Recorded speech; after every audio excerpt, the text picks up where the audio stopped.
Meu marido me deu um apartamento de presente e eu estava nas nuvens de felicidade.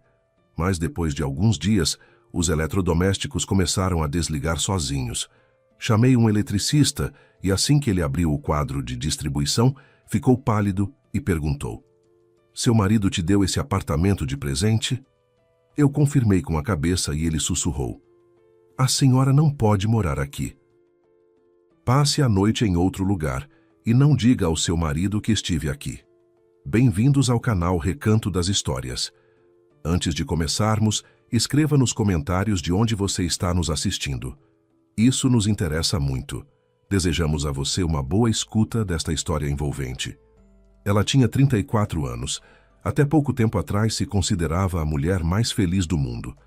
É estranho como tudo pode mudar tão depressa.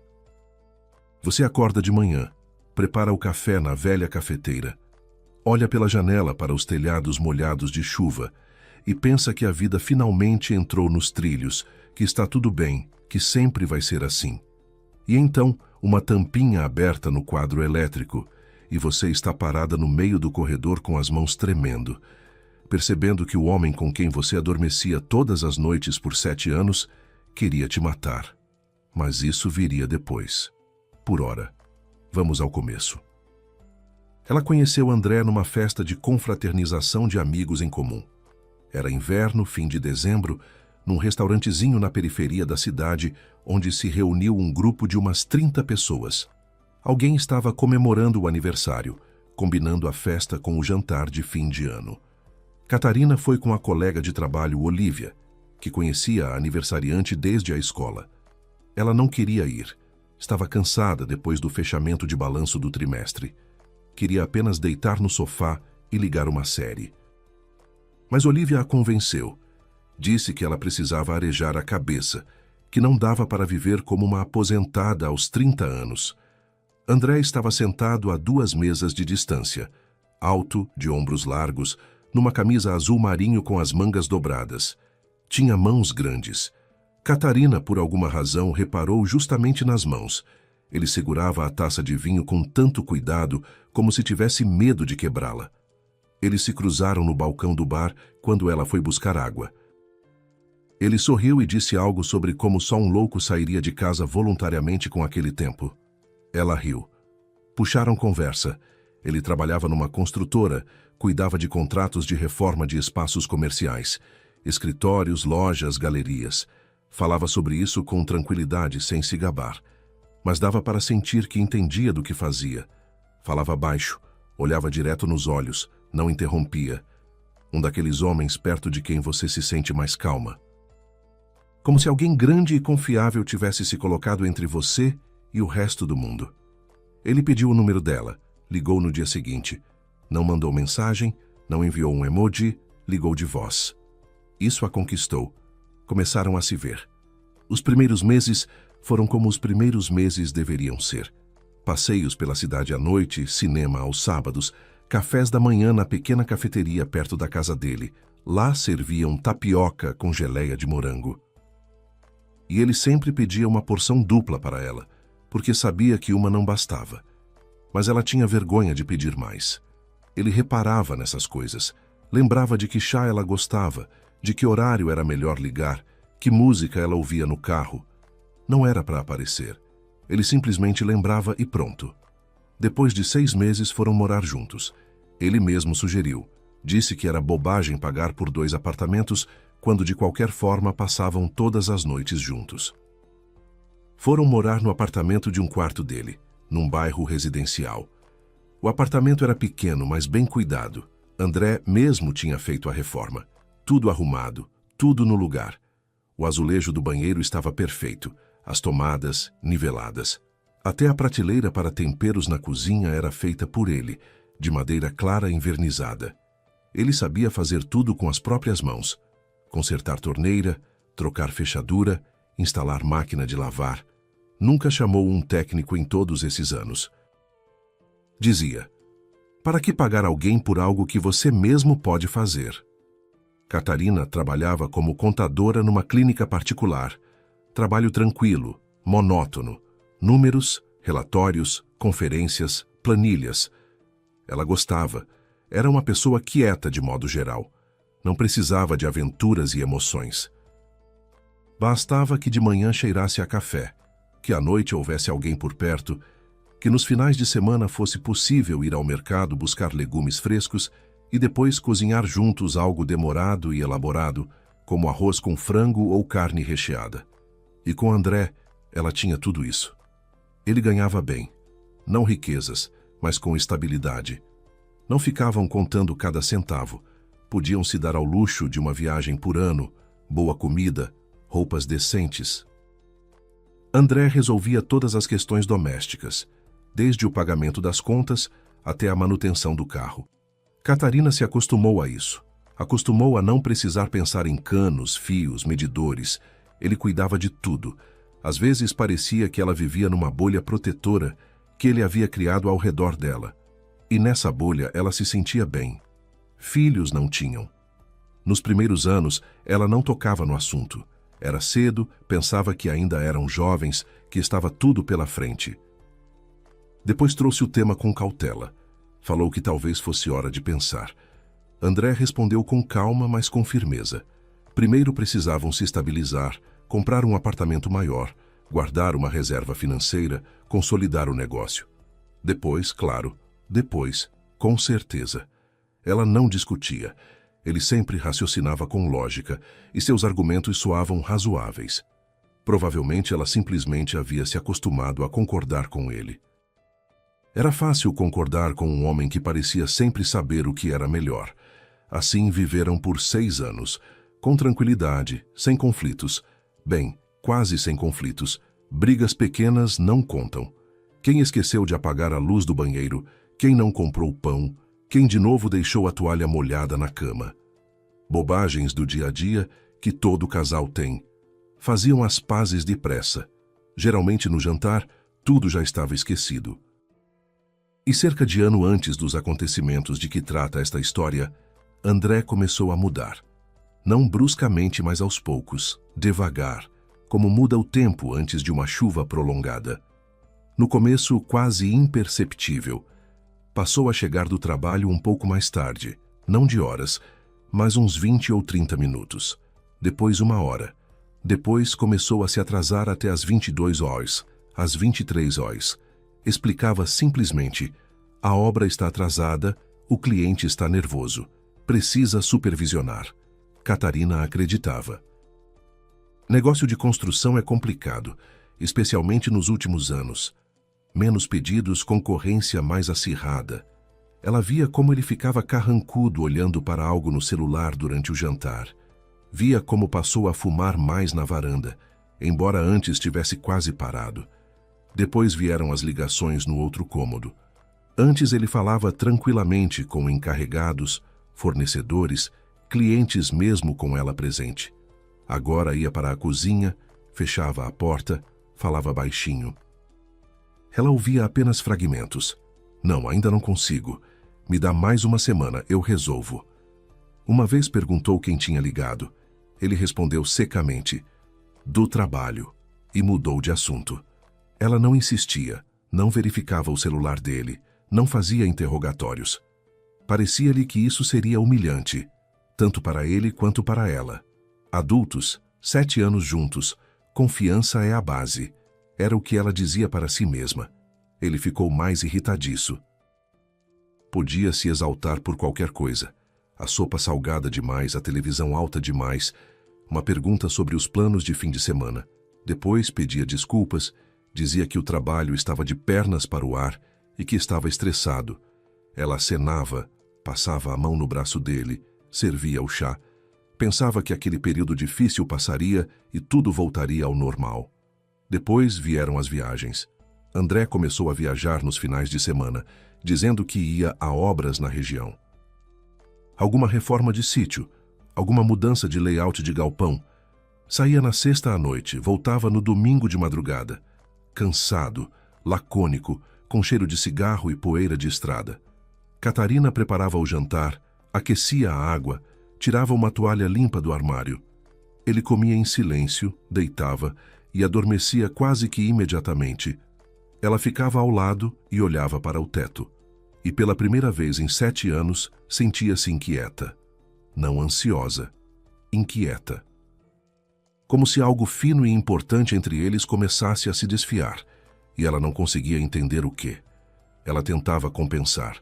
Cozinhava o prato favorito dele, feijoada com couve e laranja, carne assada em panela de barro, bolo de mel, segundo a receita da mãe dele.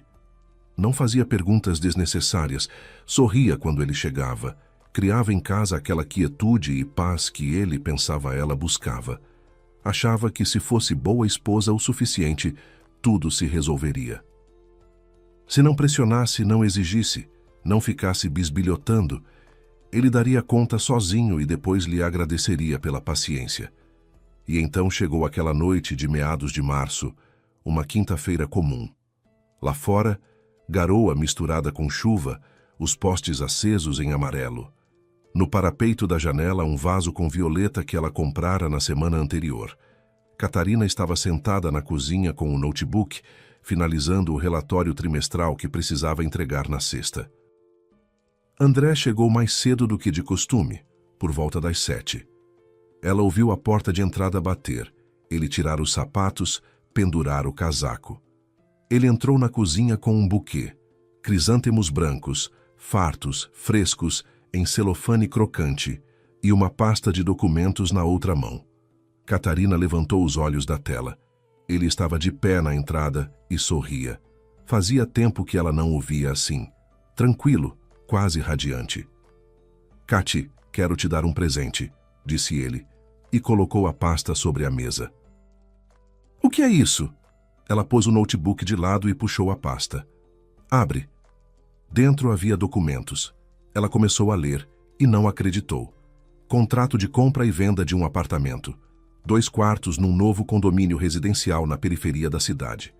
O prédio estava entregue havia 6 meses. Acabamento completo. É só chegar e morar. E estava registrado inteiramente no nome dela. Catarina Menezes, proprietária única. Releu 2 vezes. Depois, levantou os olhos para André. "André, mas isso é muito dinheiro. Por que colocou no meu nome?" Ele se sentou à frente dela, pegou a mão dela. "Porque quero que você tenha sempre um imóvel seu. Aconteça o que acontecer, você merece, Cati. Por todos esses anos, pela paciência, por estar ao meu lado. Este é o meu presente para você." Ela sentiu os olhos arderem. Estava sentada com aqueles papéis nas mãos, e as lágrimas já escorriam pelo rosto, quentes, rápidas, incontidas. Nem tentou enxugá-las. Os crisântemos estavam sobre a mesa e cheiravam a outono, a frescor, a algo levemente amargo e limpo. Lá fora a chuva rumorejava, e na cozinha ardia uma luz quente, e o marido estava sentado à frente e segurava sua mão. Parecia-lhe que era um momento de virada, que toda a atenção dos últimos meses estava ligada justamente a isso. Ele estava economizando, resolvendo a burocracia, preparando uma surpresa. E ali estava. A surpresa. Um apartamento inteiro. Só dela. "É sério?" Ela assoou o nariz. "É mesmo meu?" "É mesmo." Ele sorriu e tirou do bolso da jaqueta um chaveiro. 2 chaves num simples anel de metal. "Toma. Pode ir ver amanhã se quiser." Catarina o abraçou com força, como talvez não o abraçasse há uns 2 anos. Escondeu o rosto na camisa dele, aspirou o cheiro do perfume, amadeirado, encorpado, e pensou. Foi por isso que valeu a pena aguentar, por isso valeu ficar calada e não fazer perguntas. Ele estava pensando nela o tempo todo. 2 dias depois, André anunciou que ia embora. Estavam tomando café da manhã, sábado. Lá fora o sol finalmente apareceu.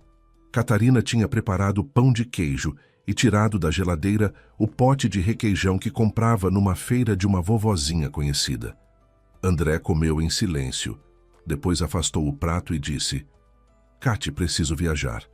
A empresa havia fechado um grande contrato no interior, reforma de um shopping. Projeto de grande escala. Precisava supervisionar tudo pessoalmente. No mínimo 2 ou 3 meses. 2 ou 3 meses? Ela ficou paralisada com a xícara na mão. Pode ser um pouco menos, dependendo de como andar. Mas não se preocupe, vou ligar toda noite e você vai se instalando no apartamento novo. Compra móveis, cortinas, tudo o que precisar. Vou te deixar o cartão. Ele falava isso tão naturalmente, tão tranquilamente, como se estivesse falando de uma viagem ao mercado e não de uma separação de vários meses. Catarina quis rebater, dizer que era tempo demais, que dava para vir nos fins de semana, mas olhou para ele e ficou calada. Ele acabara de lhe dar um apartamento. Ele trabalhava, ganhava dinheiro, construía o futuro deles. Quem era ela para atrapalhar? Tudo bem, disse ela, mas liga mesmo toda noite, promete. Prometo. Ele acenou e terminou o café. Ele foi embora numa quinta-feira de manhã.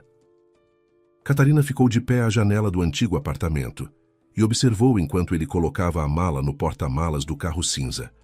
Ele levantou a cabeça, a viu, acenou com a mão. Ela acenou de volta e encostou a testa no vidro frio. Ele entrou no carro, buzinou 2 vezes, curtas como sempre, e saiu do pátio. Deu sinal ao virar na esquina e desapareceu atrás do prédio da esquina. Ela ficou à janela por mais uns 5 minutos. O pátio estava vazio. Só um gato ruivo vadio sentado num banco, semicerrando os olhos ao sol. No parapeito ao lado estavam aqueles crisântemos, já um pouco murchos, e o chaveiro do apartamento novo estava bem em cima do pratinho que ela usava como porta-trecos. Naquele momento, Catarina ainda não sabia que era a última vez que via André como seu marido. A última vez que acenou para ele com aquele sentimento quente e habitual no peito, o sentimento de que ele era dela, de que ela era dele, de que eram uma família. Dali a algumas semanas, desse sentimento não sobraria nada, absolutamente nada, exceto cinzas e horror. Mas naquela manhã ela não sabia disso. Ficou simplesmente de pé à janela, olhando para o pátio vazio, pensando em que cortinas colocar no apartamento novo.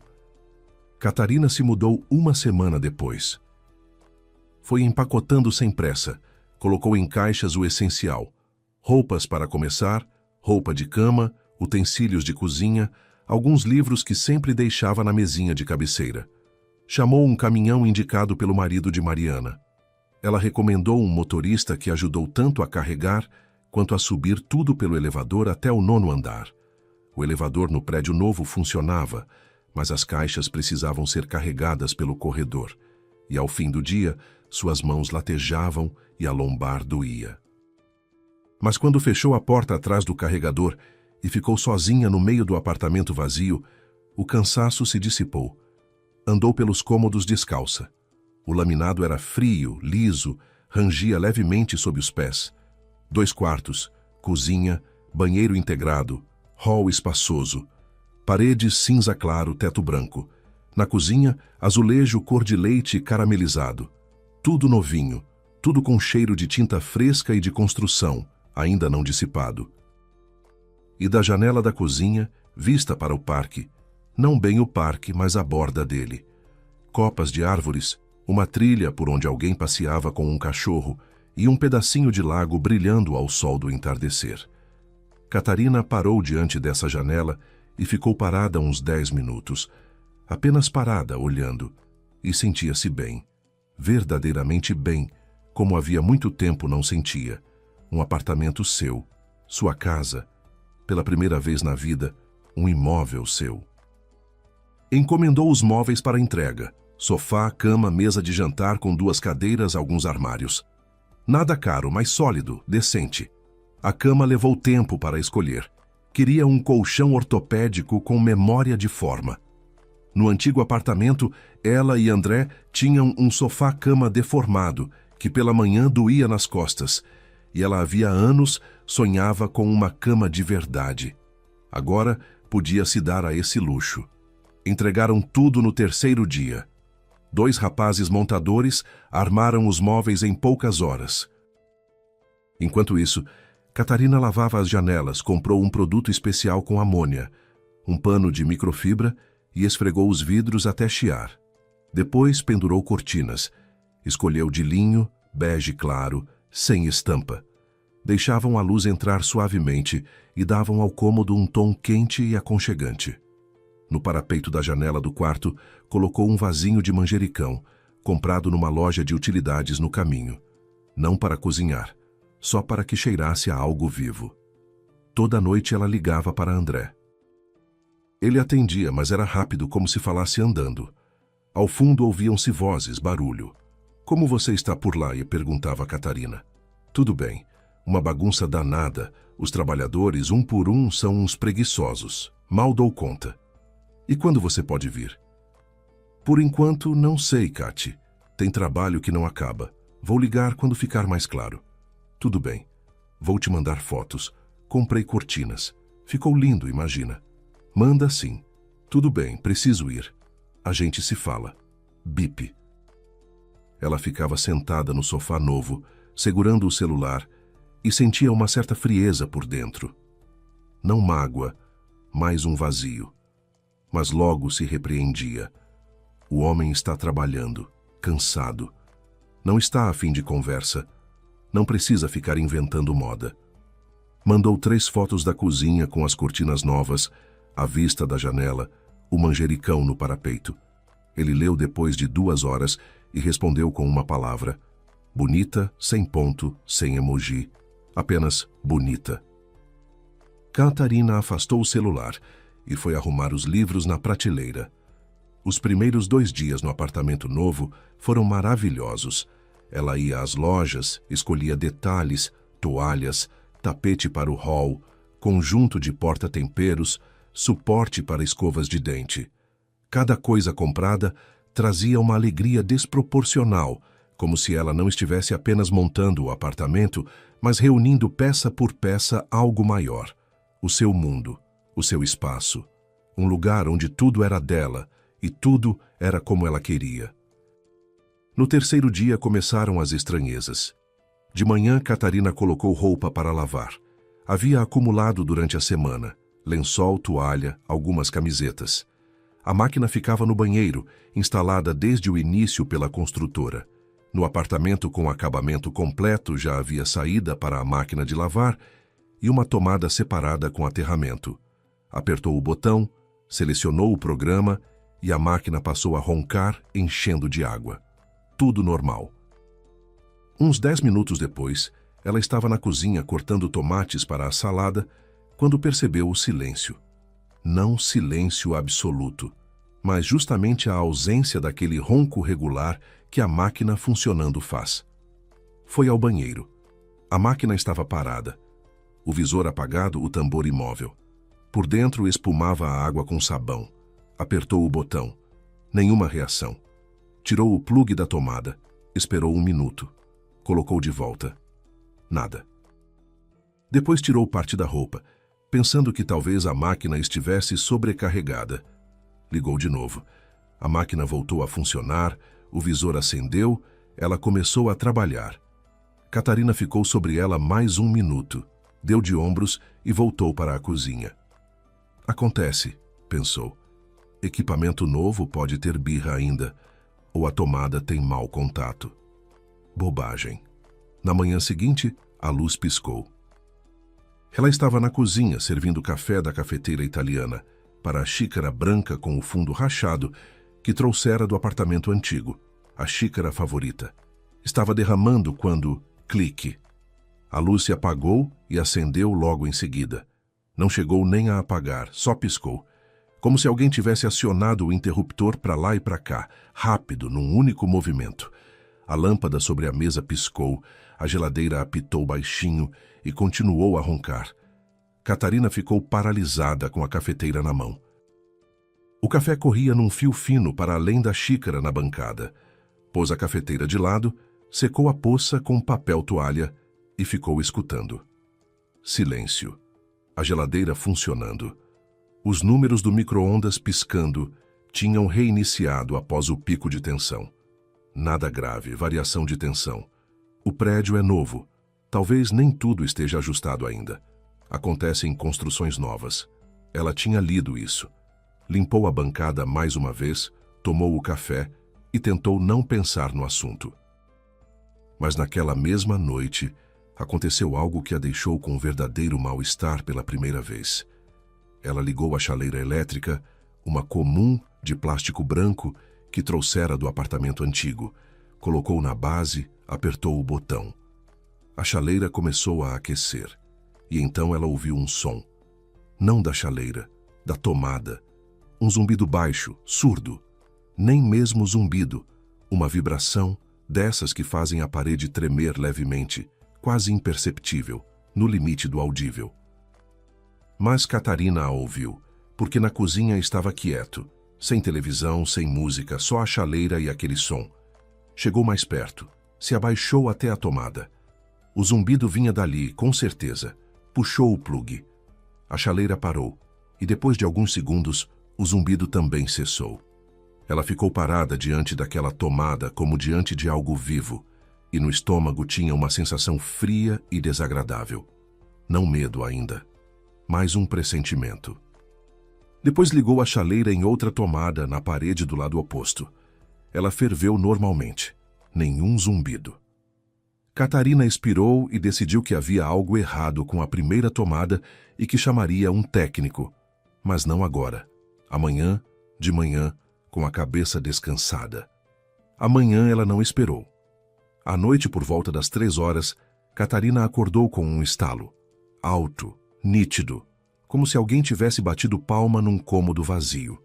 Abriu os olhos e percebeu que o apartamento estava escuro. Não apenas escuro, morto. Sem a lampadinha do carregador, sem a luz do roteador, sem o indicador verde do micro-ondas que sempre acendia lá da cozinha. Escuridão total. Ficou deitada alguns segundos ouvindo. O silêncio era absoluto, sem a geladeira, sem a ventilação, sem a luz do poste lá fora que normalmente iluminava levemente o teto. Depois percebeu. A luz não tinha sumido do apartamento todo. No quarto, sim. Na cozinha, sim. Mas embaixo da porta do banheiro havia um filamento de luz, do abajur de noite que ela ligava para caso precisasse se levantar. Então, parte do apartamento funcionava. O disjuntor no quadro havia desarmado. Levantou. A tateio achou os chinelos, foi até o hall. O quadro elétrico ficava na parede atrás de uma portinha plástica pequena. Abriu, iluminou com a tela do celular. Um dos disjuntores estava abaixado, o que controlava metade do apartamento. Ergueu-o de volta. Clicou, a luz voltou. A geladeira passou a roncar. Os números do micro-ondas piscaram zerados de novo. Catarina fechou o quadro e se encostou na parede. O coração batia rápido e forte. Ela o sentia nas têmporas. Ficou parada no corredor, de camisola fina, descalça no laminado frio, e estava com medo. Não um pânico, mas justamente aquele medo profundo, cutâneo, de quando você está sozinha num apartamento vazio de madrugada e algo não funciona direito e você não entende o que nem porquê. Só conseguiu dormir de manhã cedinho. Ficou deitada de olhos abertos, atenta a cada ruído. Por volta das 5 horas, o céu lá fora começou a clarear. Ficou cinzento. Começaram a surgir os contornos das árvores, e só então ela caiu num sono pesado e agitado. De manhã, depois de 2 xícaras de café uma atrás da outra, um pouco mais refeita, Catarina escreveu no chat dos moradores do prédio. O grupo havia sido criado na época da entrega das chaves. Lá se discutia coleta de lixo, estacionamento e calendário de suspensão da água quente. Escreveu com cuidado, tentando não soar alarmista. Bom dia, vizinhos. Alguém está tendo problemas com a energia elétrica? Estou tendo oscilações de tensão e disjuntores desarmando. 3 pessoas responderam. Um vizinho do 5º andar disse que lá estava tudo ótimo. Uma mulher do 12º, o mesmo. E um terceiro, do 3º andar, brincou. Talvez você tenha um fantasma na tomada? Dizem que antes desse prédio aqui tinha um cemitério. Alguém colocou um emoji rindo. Catarina não estava com vontade de rir. Ligou para a administradora do condomínio. Conseguiu falar na 3ª tentativa. Atendeu uma mulher cansada que a ouviu e disse em tom burocrático que a rede geral do prédio funcionava normalmente, que não havia desligamentos programados e que pela fiação interna do apartamento a responsável era a proprietária. Sugeriu chamar um eletricista. Catarina desligou e pensou: pois é, proprietária, agora sou eu. E resolver isso também sou eu. O eletricista ela achou através de Mariana, ligou para a amiga, contou sobre a luz piscando e os disjuntores. Mariana se lembrou logo de um profissional que contratara quando fez reforma no ano anterior. Seu Sebastião, disse Mariana, um baita de um cara, engenheiro de fábrica aposentado, agora trabalha por conta própria. Faz tudo com capricho, sem desleixo. Vou te mandar o número. Catarina ligou.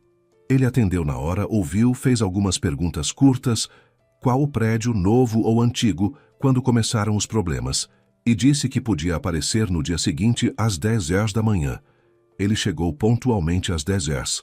Ela ouviu a campainha, abriu a porta e viu um homem por volta dos 50 anos, baixo, atarracado, de têmporas grisalhas e olhos atentos por trás de óculos arredondados. Numa das mãos, uma maleta de couro desgastada com ferramentas. Na cintura, um multímetro no estojo. Vestia-se simplesmente, camisa xadrez, calça de trabalho, sapatos limpos, sem afetação, mas arrumado. Bom dia, Catarina. Sou o seu Sebastião. A gente falou ao telefone. Sim, entre, por favor. Ele entrou, olhou em volta, acenou com a cabeça, como alguém habituado a avaliar um espaço de relance. Tirou os sapatos, sem que ela precisasse pedir, calçou as cobre-sapatos que tirou do bolso. Catarina reparou nisso, um detalhe, mas que diz muito de uma pessoa. Ela lhe contou tudo em ordem. A máquina de lavar que desligou, a luz que piscou, o zumbido na tomada da cozinha, o estalo noturno do disjuntor e o apartamento sem luz pela metade. Ele ouvia, acenava, não interrompia. Fez algumas perguntas curtas. Quando exatamente começou, que aparelhos ligava ao mesmo tempo? Houve faíscas ou cheiro de queimado? Ela respondeu: sem faíscas, sem cheiro, só essas falhas. Entendido, disse ele. Vamos olhar o quadro. Catarina o levou ao hall. O quadro era padrão. Um quadro plástico branco na parede, atrás de uma portinha pequena com fecho magnético. Seu Sebastião o abriu, colocou os óculos, se inclinou levemente e examinou o interior. E parou. Ela ficava de pé a 1,5 metro dele e viu como o rosto dele mudou. Ele não se sobressaltou, não exclamou, não disse nada. Simplesmente parou, como alguém que de repente vê algo que absolutamente não esperava ver. Ficou imóvel alguns segundos, depois retirou os óculos devagar, os limpou na barra da camisa e os colocou de volta. Tirou da maleta uma lanterna, pequena, de metal, e iluminou o interior do quadro.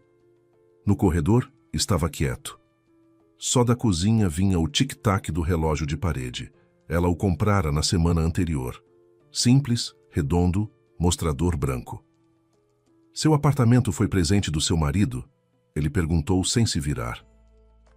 A pergunta soou tão inesperada que Catarina não entendeu imediatamente.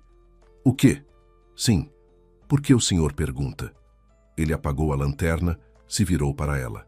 O rosto estava sério, concentrado, sem sombra de sorriso.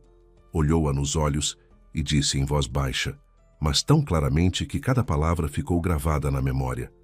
A senhora não pode morar aqui. Passe a noite hoje em outro lugar e não diga ao seu marido que estive aqui. As pernas enfraqueceram. Ela se apoiou na parede, porque pareceu que o chão escorregou para o lado. O quê? Por quê? O que há aí? Ele a chamou com um gesto. Calmo, discreto, como um médico que quer mostrar a um paciente uma radiografia. Tirou da maleta uma chave de fenda fina e apontou para os fios dentro do quadro. Está vendo este fio? O amarelo-verde que sai do barramento de aterramento? Catarina acenou que sim, embora estivesse vendo apenas um fio colorido entre outros fios coloridos. Este é o aterramento. Deveria estar conectado aqui. Ele apontou para uma régua metálica. Mas olhe com atenção. Ele está desconectado, não rompido, não queimado, cuidadosamente desconectado. O parafuso está afrouxado exatamente o suficiente para perder o contato, mas visualmente tudo parece normal. Se não olhar com atenção, não vai notar. Ela olhava e não entendia nada. Fios, parafusos, barramentos. Para ela, era outro idioma. Agora, aqui. Ele apontou para o fio azul. Este é o neutro. Vai ao barramento neutro. E aqui acontece a mesma coisa. O contato está afrouxado. Não completamente, mas o suficiente para que ele ora funcione, ora não. Com vibração, com carga, o contato se perde. Daí o seu piscar, os desligamentos, tudo isso. Mas pode ser defeito de fábrica, montagem ruim. Catarina agarrava-se a qualquer explicação simples, como quem está se afogando se agarra a um galho. Ele balançou a cabeça. Venha, vou te mostrar mais uma coisa. Foram ao banheiro. Pequeno, arrumado, revestido de azulejo claro. A máquina de lavar à esquerda, a pia com espelho à direita. Acima da pia, a tomada. Seu Sebastião pegou a chave de fenda, removeu a tampa de plástico da tomada, examinou, iluminou com a lanterna e soltou um assobio baixo. Olha aqui, vê o fio de aterramento? Está conectado não ao contato de aterramento, mas ao de fase. Entende o que isso significa? Catarina balançou a cabeça em silêncio. Significa que a carcaça de qualquer aparelho que a senhora ligar nessa tomada fica com 220 volts. Máquina de lavar, secador de cabelo, barbeador elétrico, tanto faz. A senhora está descalça no azulejo molhado, toca a carcaça e acabou. Especialmente aqui, no banheiro, com água, umidade, mãos molhadas, pés molhados. Nessas condições, a corrente atravessa o corpo em questão de um instante. Ele falava com calma, de forma profissional, sem dramatizar, mas a cada palavra dela ficava mais frio. E o DR? Ela perguntou. Nem sabia exatamente o que era aquilo, mas lembrava da palavra.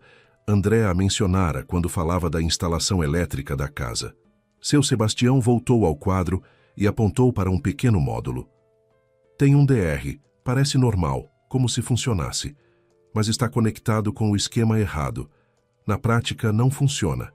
Está ali de enfeite. Ele se calou. Catarina ficava no meio do corredor e sentia um frio físico escorrer pelas costas, como se alguém tivesse passado uma palma gelada da nuca até a cintura. Espera, disse ela, e sua voz soou estranha, fina. O senhor está dizendo que foi feito de propósito? Ele colocou a chave de fenda de volta na maleta, fechou o fecho, olhou-a nos olhos, diretamente, sem evasão. Trabalho com eletricidade há 30 anos. Já vi fiação ruim centenas de vezes. Já vi desleixo, economia de material, erros de iniciantes que ontem leram o manual e hoje foram mexer no quadro. Mas o que está aqui não é desleixo. Um desleixado não vai afrouxar cuidadosamente o contato do aterramento, deixando-o visualmente no lugar. Não vai jogar o fio na fase justamente na tomada do banheiro, onde a pessoa é mais vulnerável. E não vai conectar o DR de forma que pareça funcionar, mas não dispare. Isso foi feito por alguém que entende de eletricidade e que sabia exatamente o que queria alcançar. Catarina escorregou pela parede. Simplesmente escorregou. As pernas não a sustentavam. Sentou no laminado frio do corredor, puxou os joelhos para o peito. As mãos tremiam. Na cabeça, um vazio que ecoava como num cômodo vazio. Tudo aqui foi calculado, continuou ele, abaixando-se de cócoras ao lado dela. Falava em voz baixa, pausadamente, como se fala com alguém que passou mal. Mais cedo ou mais tarde a senhora ia ligar um secador no banheiro ou alcançar com a mão molhada a máquina de lavar. O resultado seria um só, e pareceria um acidente. Fiação defeituosa em prédio novo. Acontece. Ninguém cavaria fundo. Mas quem? Ela sussurrou e parou porque a resposta já estava na garganta, amarga e pesada como pedra. Seu Sebastião serviu-lhe água de uma garrafa que ela havia deixado na mesa da cozinha. O copo que ele lhe passou tremia levemente nas mãos dela. Ou eram as mãos que tremiam. Ela não conseguia discernir. Não sou investigador, disse ele, e não vou acusar ninguém. Mas a senhora mesma disse. O apartamento foi um presente do seu marido. Ele tinha acesso a ele antes da sua mudança. Reforma você não fez. Técnicos externos não chamou. As conclusões são suas. Ele a ajudou a se levantar. Esperou ela terminar a água. Depois disse com precisão ponto por ponto, como quem dá instruções. Hoje junte as coisas e vá embora. Não ligue nada, nem a chaleira, nem a luz do banheiro. Nada, absolutamente nada. Amanhã contrate um perito eletricista independente que elabore um laudo oficial. Com esse laudo, vá à polícia. E não ligue para o seu marido. De jeito nenhum. Se ele souber que alguém verificou a fiação, pode tentar apagar os rastros ou fazer algo mais. Catarina acenava mecanicamente, como uma boneca. Ouvia cada palavra, mas tudo era como se fosse através de uma parede d'água. Os sons chegavam, mas o sentido atrasava. Antes de ir embora, ele tirou o celular e fotografou tudo. O quadro, visão geral e cada fio em detalhe. A tomada do banheiro, a tampa removida, as conexões, as cores dos fios. O DR fez umas 2 dezenas de fotos em ângulos diferentes, à luz da lanterna. Isto é para você. Enviou as fotos para ela. Só por precaução. Se alguém decidir refazer a fiação antes da chegada dos peritos, você terá provas de como estava hoje. Catarina foi ao seu bolso. Ele olhou para o dinheiro e balançou a cabeça. Guarda, não vou aceitar nada. Faça o que eu disse. E faça rápido. Ele foi embora. A porta se fechou e ela ficou sozinha naquele apartamento. No apartamento que seu marido lhe dera de presente. No apartamento que deveria ser seu lar, mas que se tornara uma armadilha. Ficou parada no hall por uns 5 minutos, olhando para a portinha fechada do quadro. Depois virou, foi para o quarto e começou a arrumar as coisas. As mãos tremiam tanto que ela não conseguia fechar o zíper da bolsa. Enfiou a roupa de qualquer jeito, os documentos, o carregador do celular. Calçou os sapatos, colocou o casaco, não apagou a luz. Teve medo até de tocar no interruptor. Simplesmente saiu e fechou a porta. No hall de entrada cheirava a gesso fresco e ao jantar de alguém. Um vizinho estava fritando batatas. Cheiro comum, doméstico, quente, mas por dentro havia um nada gelado e estridulante. Catarina chegou à casa de Mariana por volta das 8 da noite. Tinha ligado do táxi. Na primeira tentativa não conseguiu. Os dedos erravam os botões. A amiga atendeu imediatamente, com voz alegre. Ao fundo havia a televisão ligada, barulho de louças. Cati, oi, e então, como está o apartamento? Já está se instalando. Mari, posso ir até a sua casa? Agora mesmo. Mariana ficou 1 segundo em silêncio. Provavelmente percebeu algo na voz dela, porque a televisão ao fundo se calou. Vem, estou em casa. Ela abriu a porta antes mesmo de Catarina apertar a campainha. Devia estar esperando pelo olho mágico. Olhou para ela e não perguntou nada. Simplesmente pegou a bolsa das mãos dela, a puxou para dentro, a sentou na cozinha, pôs a chaleira, tirou do armário o chá de hortelã. Ela sabia que Catarina gostava de hortelã desde a faculdade. Estudaram juntas no curso de ciências contábeis, moravam em quartos vizinhos na República Estudantil e nas noites tomavam esse chá em canecas iguais compradas na barraquinha da rodoviária. Catarina começou a contar, confusa, desordenada, pulando de um assunto para outro. A máquina de lavar, a luz piscando, o seu Sebastião, o quadro, a tomada do banheiro. Parou algumas vezes porque a garganta fechava. Mariana ficava sentada à frente, segurando a caneca com as 2 mãos e ouvia. Não interrompia, não exclamava, não se desesperava. Simplesmente ouvia, concentrada, em silêncio. Quando Catarina terminou, uma pausa pesou na cozinha. Lá fora, no pátio, um cachorro latia. Na geladeira, um ímã-relógio em forma de gato, que a filha de Mariana trouxera de uma viagem, marcava o tempo. Cati, disse Mariana por fim, não é hora de chorar. É hora de agir. Disse isso com tanta simplicidade, tão no dia a dia, como se estivesse falando de um cano furado ou uma fechadura quebrada. E exatamente essa naturalidade trouxe de volta a lucidez. Não o consolo, não o abraço, não um coitada, mas uma frase concreta e firme que fez algo clicar por dentro e se recompor. Amanhã de manhã buscamos um perito, continuou Mariana. Oficial, com licença, que possa elaborar laudo para o tribunal. Eu sei com quem falar, o marido da Lena do trabalho. Faz perícia de sistemas de engenharia. Ele vai indicar o contato. Depois, com o laudo, vai à polícia. E nenhuma palavra para o André. Absolutamente nenhuma. Se ele ligar, responde normalmente. Tudo bem, estou me instalando. Com saudade. Entendeu? Catarina acenou que sim. Mariana lhe serviu mais chá e arrumou o quarto de hóspedes, pequenininho, com um sofá estreito e papel de parede de flores miúdas. Catarina se deitou, mas não dormiu até de madrugada. Ficou na escuridão olhando para o teto. Na cabeça, girava sempre a mesma coisa. O rosto dele quando estendeu as chaves. O sorriso dele. Este é o meu presente para você por todos esses anos. Você merece. E aqueles fios no quadro. O amarelo-verde desconectado, o azul afrouxado, o aterramento na tomada do banheiro ligado à fase. Presente. Você merece. Por volta das 4 da manhã, André ligou.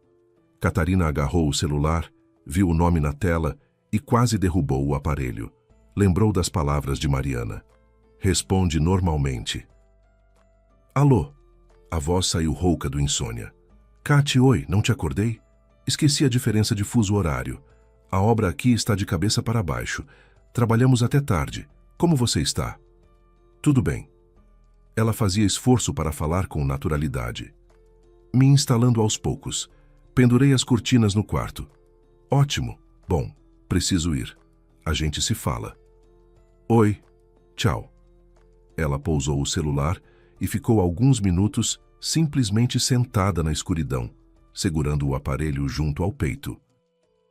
Aquela voz, normal, tranquila, levemente cansada, voz de um homem que pergunta sobre as cortinas, e esse mesmo homem que havia desviado o fio de aterramento para a fase na tomada onde ela secava o cabelo depois do banho. De manhã, Mariana já tinha providenciado tudo. Enquanto Catarina ficava deitada de olhos fechados, a amiga havia telefonado para o marido da colega e conseguido o contato do perito, Rodrigo Nunes, engenheiro de uma empresa de perícia de instalações elétricas. Habilitação para a elaboração de laudos oficiais, experiência em processos judiciais. Podia vir naquele mesmo dia, depois do almoço. Ao apartamento foram 3. Catarina, Mariana e Rodrigo Nunes. Ir até lá foi pesado. Quando Catarina colocou a chave na fechadura e girou, as mãos voltaram a tremer. Mariana pôs a palma no ombro dela e disse baixinho, estou aqui. Catarina abriu a porta. No apartamento tudo estava como ela deixara. A luz acesa, ela não a apagara ao sair. Sobre a mesa da cozinha, uma xícara de café pela metade, já com película.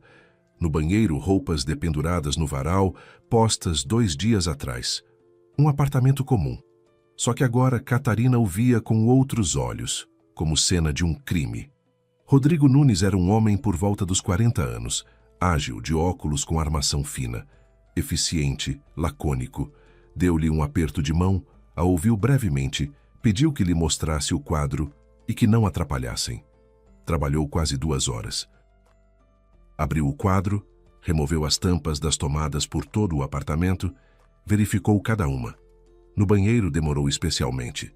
Fazia medições com um multímetro, depois pegou outro aparelho, um megômetro, como explicou, e verificava a resistência de isolamento. Anotava tudo no caderno, fotografava com câmera profissional. Catarina e Mariana ficaram sentadas na cozinha em silêncio. Mariana segurava a mão da amiga. Quando ele terminou, veio até elas e se sentou à mesa.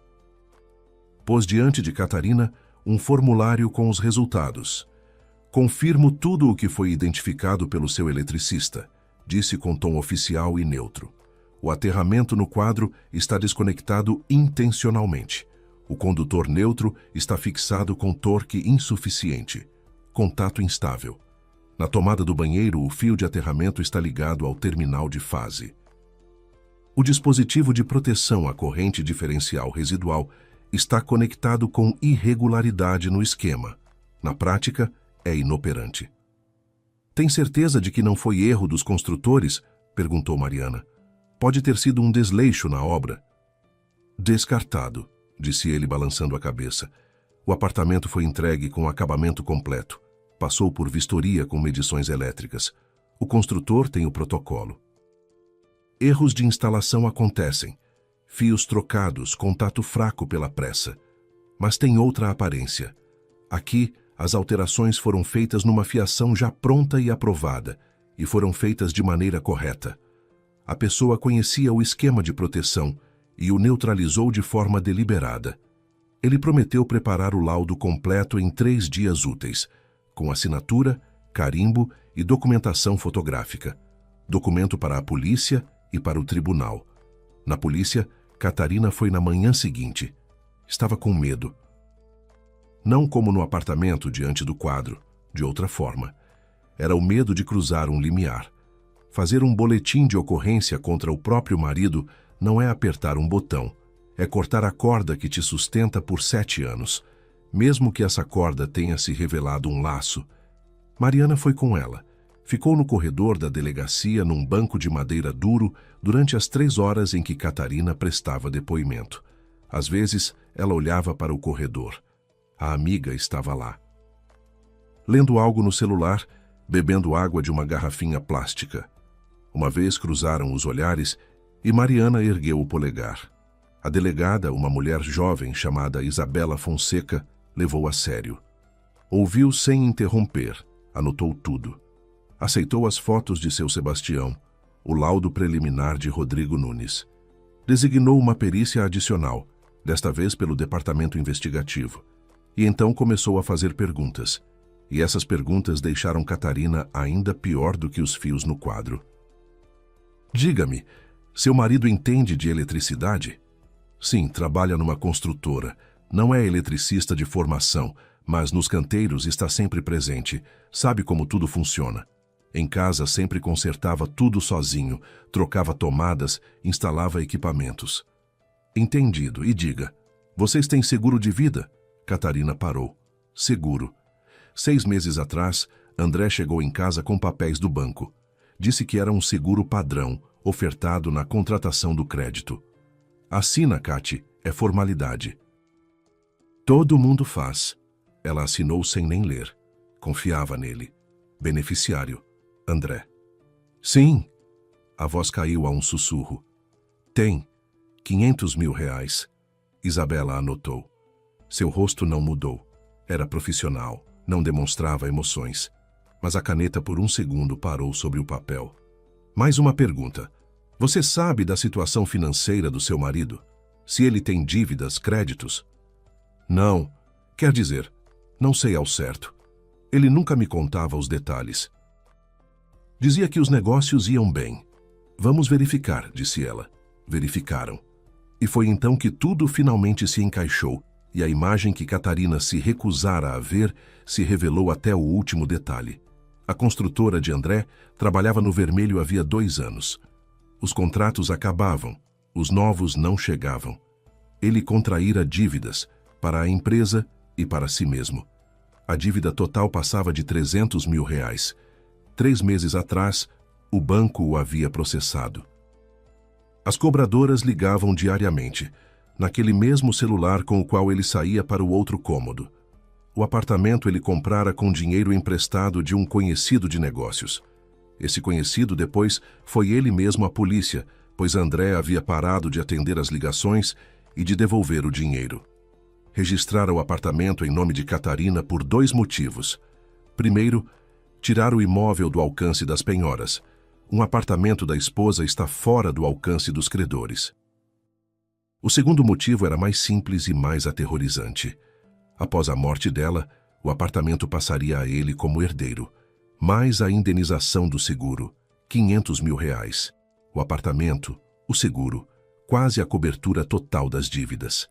A tal viagem de trabalho era invenção. Nenhum shopping, nenhum contrato. Ele alugava um quarto numa cidade a 200 quilômetros no interior. Vivia lá quietinho, ia ao mercado, passeava, construindo um álibi.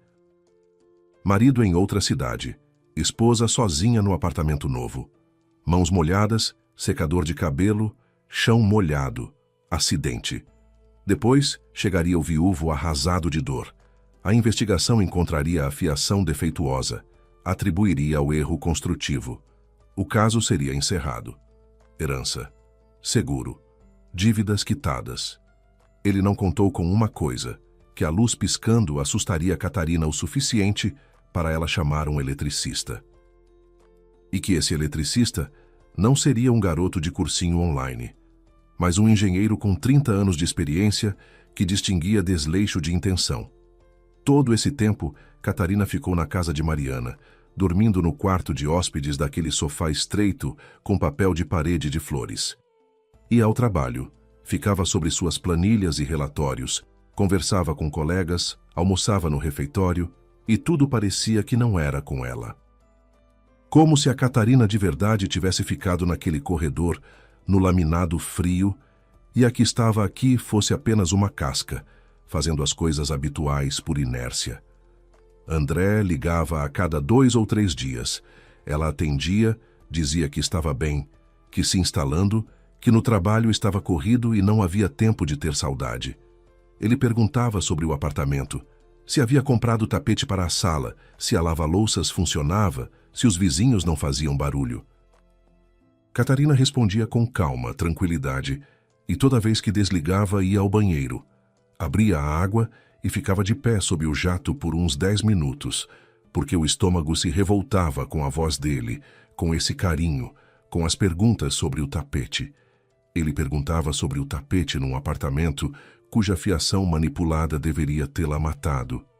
Isabela havia advertido: comportar-se normalmente, não trair nada. Elas trabalhavam, verificavam as contas bancárias dele, enviavam consultas à seguradora, ao banco, à construtora. Paralelamente, o departamento investigativo conduziu sua própria perícia no apartamento. Veio uma equipe inteira. Trabalharam meio-dia. Catarina entregou as chaves e pediu a Mariana que fosse no lugar dela. Não teria conseguido entrar lá de novo. E então, ele foi preso. Isabela ligou na quarta-feira por volta do meio-dia. Catarina estava no trabalho, conferindo o relatório trimestral. Viu um número desconhecido. Atendeu. Catarina, é a delegada Isabela Fonseca. Seu marido foi detido esta manhã. Está em custódia temporária. Ela disse obrigada e desligou. Depois se levantou, saiu para o corredor, foi até a janela no fim do andar e ficou parada uns 20 minutos olhando para o estacionamento lá embaixo. Carros, pessoas, alguém carregava a sacola do mercado, uma mulher empurrava um carrinho de bebê. Vida comum. E na cabeça dela, seu marido foi detido. Isabela contou os detalhes depois quando Catarina foi à delegacia. André nem tinha se escondido. Morava num quarto alugado num bairro residencial comum de uma cidade no interior. Ia ao mercado próximo, comprava pão, linguiça, café solúvel, passeava à tarde às margens do rio. Estava completamente tranquilo, convicto de que tudo corria conforme o plano, de que a esposa estava se instalando no apartamento, ligando o secador, lavando roupa, e ele aguardava pacientemente o telefonema, aquele telefonema após o qual poderia representar o papel de viúvo arrasado. Quando chegaram buscar André, ele não entendeu a princípio, abriu a porta para 2 policiais à paisana, ficou de pé na entrada de calça de casa e camiseta surrada, mascando um sanduíche. Achou que era pela dívida, que os credores o haviam rastreado pela polícia. Quando lhe disseram por qual artigo ele estava sendo detido, ficou branco. Começou a dizer que era um erro, que ele não tinha nada a ver, que a fiação foi feita pelos construtores na época do acabamento, que ele nem havia entrado no apartamento depois da compra. Mas a perícia do departamento investigativo foi implacavelmente precisa.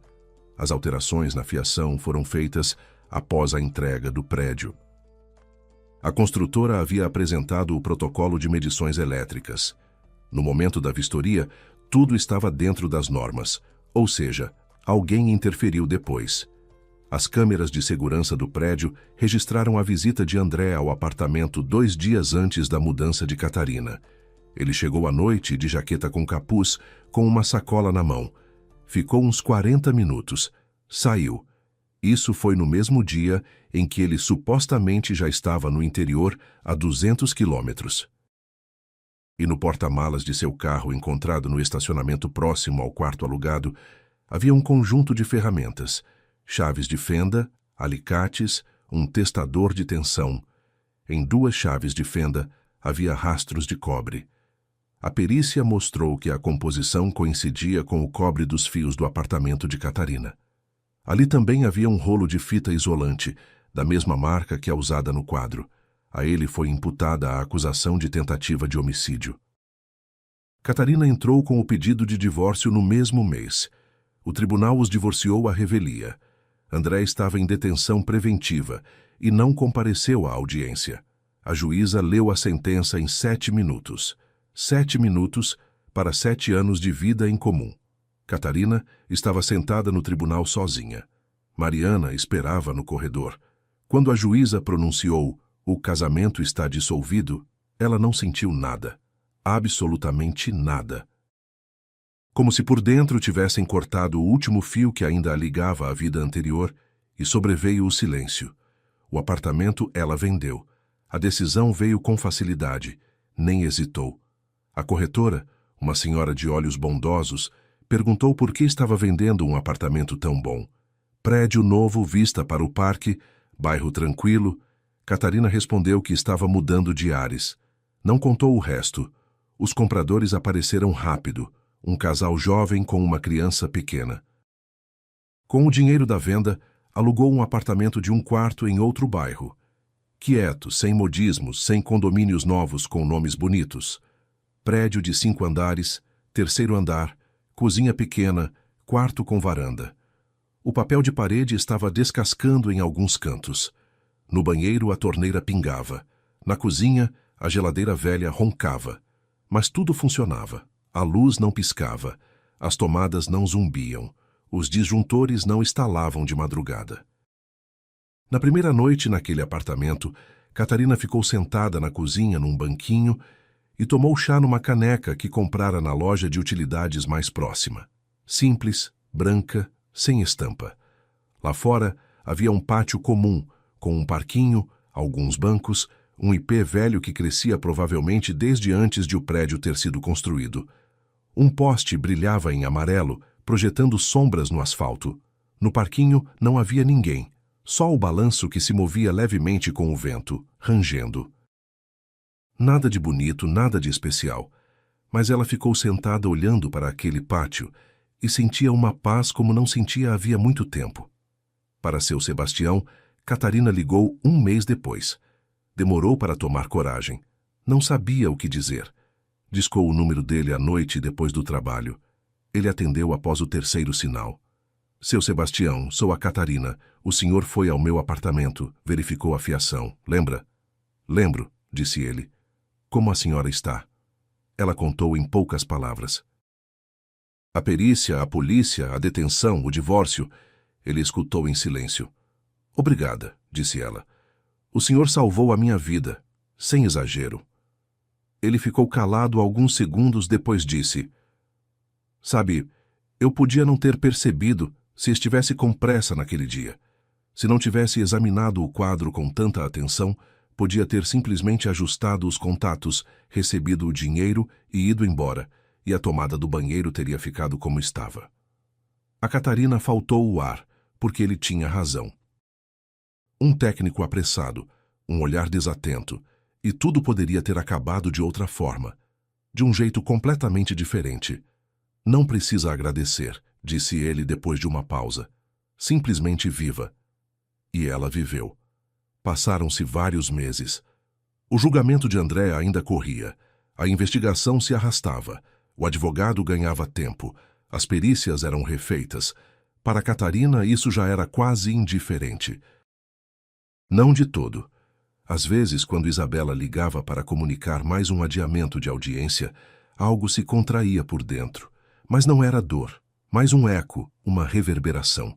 ela voltou ao trabalho, fechava balanços, checava contas, tomava café com os colegas no intervalo do almoço. À noite voltava para seu pequeno apartamento alugado e preparava o jantar. Algo simples: arroz com feijão e ovo, macarrão com queijo, sopa do que havia na geladeira. Ligava o rádio na cozinha. Não televisão, mas justamente o rádio, um hábito antigo que pegara de Mariana. Ouvia vozes alheias, música, notícias, e gostava desse fundo suave, dessa sensação de que o mundo além das paredes continuava a viver. Às vezes, Mariana vinha visitá-la, trazia bolo caseiro. Assava muito bem, embora sempre reclamasse que a massa não cresceu ou que o recheio escorreu. Tomavam chá na cozinha, conversavam sobre tudo e nada, o trabalho, os filhos da filha de Mariana, os preços no mercado, a série que a amiga assistia à noite, conversas normais, comuns, sem drama, e isso era o melhor que poderia ser.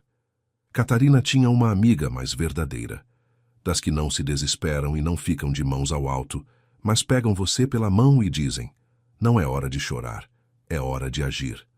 Catarina jamais vai esquecer essa frase. E aquela noite no sofá estreito com o papel de parede de flores, e a palma da amiga sobre o ombro dela na porta daquele apartamento. Há pessoas ao lado de quem você entende que não está sozinha. Mariana é uma dessas pessoas. Catarina pensava com frequência em como é tênue essa linha entre a vida e o que poderia não ter havido. Um homem que decidiu que o dinheiro valia mais. Outro homem, completamente estranho, desconhecido, com uma maleta de couro surrada, que simplesmente fez o seu trabalho com honestidade, não foi desleixoso, não teve pressa, não dispensou o que estava diante dele. Colocou os óculos, iluminou com a lanterna e viu o que não deveria ter existido. E não ficou em silêncio. Toda noite ela acionava o interruptor no seu apartamento. A luz acendia, uniforme, tranquila, sem piscar. E a cada vez, por um segundo, ela se lembrava daquele corredor, daquele quadro, daqueles fios, e da voz suave de seu Sebastião. A senhora não pode morar aqui. Depois a luz simplesmente ficava acesa, e ela simplesmente vivia. Fazia café, lavava a louça, regava a violeta no parapeito da janela. Ela havia se adaptado, florescia com pequenos botões roxos, olhava pela janela para o pátio com o ipê e o parquinho, e lhe bastava isso. Não passem por cima das estranhezas. Não digam a si mesmos: deve ter sido impressão, é bobagem, não é nada. Às vezes uma lâmpada piscando não é apenas uma lâmpada piscando. Às vezes é o único aviso que o destino lhe dá. E do fato de você ouvir ou não esse aviso, depende tudo. Literalmente tudo. Obrigado por ter acompanhado esta história. Com vocês foi o canal Recanto das Histórias. Peço desculpas por eventuais erros. Escrevam nos comentários o que vocês pensam. Se gostaram, se inscrevam no canal.